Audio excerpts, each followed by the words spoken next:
এখন কইছি স্যার আমার খিদে লাগছে অনেক।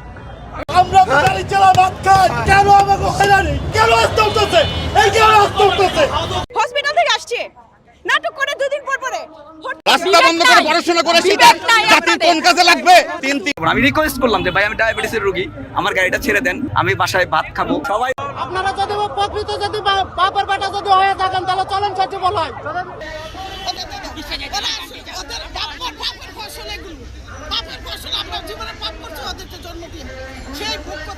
কতটুকু কষ্ট হচ্ছে আপনাদের? আমাদের অনেক কষ্ট হচ্ছে যে বলার বাহুল্য। আমার থেকে অনেক বয়স্ক মহিলারা বুঝানি অনেক কষ্ট করতেছে, গালি দিচ্ছে। আমি বলবো ওদেরকে যেন এই দুনিয়ার জাহান্নামটা বুক করাইলে আল্লাহ পাক।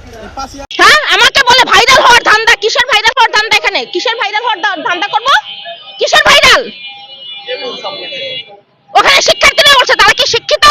তারা কি কোনো শিক্ষার্থী? আমার কাছে তো মনে হয় না যে তারা শিক্ষার্থী। তারা যদি শিক্ষার্থী হতো তাহলে একটা মানুষ যে আসছে তার মায়ের বয়সী এই ধরনের কথা তো তারা বলতে পারতো না, এই ধরনের আচরণ তারা করতে পারতো না। হসপিটাল থেকে আসছে, নাটক করে দুদিন পর পরে হরতাল হলে তো জানতাম যে পরের দিন হরতাল। এটা কেমন ধরনের ঘটনা? হাসিনা সর্বপ্রথম যে কামড় দিয়েছে বাংলাদেশে, এর ভিতরে সর্বপ্রথম যে লোকটার চাকরি গেছে, সরকারি চাকরি গেছে, তার ভিতরে আমি এক পার্সন। ঠিক আছে, 24শে আন্দোলনে আমরাও ঝাঁপাইয়ে পড়ছি, ছাত্রদের পাশে, ছাত্রদের জন্য আমরা এই স্বাধীনতা পাইছি। ঠিক আছে, 24 পাইছি, গণঅভ্যুত্থানের পর আমরা এটা পাইছি। ঠিক আছে, কিন্তু এখন তোমরা এসে যে আমাদের ডিস্টার্ব করতেছো, আমাদের চলাফেরায় সবকিছুতে বিঘ্ন করতেছো, এ তো তোমাদের উপরে মানুষের নেগেটিভ ধারণা আসতেছে। সিএনজি চালা একটা গাড়ির জমা 1100 টাকা, জমা তার আমার বাপের জমি বেচে এনে দিবার পারি না, প্রত্যেকটা দিন রাস্তা বন্ধ করে হয়। এই দেশের যে সরকারি আসুক, সেই ছাত্রদের কাছে জিম্মি হয়ে যায়। এই দেশটা তো ছাত্রদের না, এই দেশের সবারই, প্রত্যেকটা জনগণের উচিত যে সরকারি আসুক, যে রাস্তায় যাতে কোনো আন্দোলন, কোনো ব্যারিকেড না হয়। এখন কইছি স্যার আমার খিদে লাগছে অনেক। আমি একটা মানুষ কয় ঘন্টা না রাখতে পারে। রাস্তা বন্ধ করে পড়াশোনা করেছি, জাতির কোন কাজে লাগবে?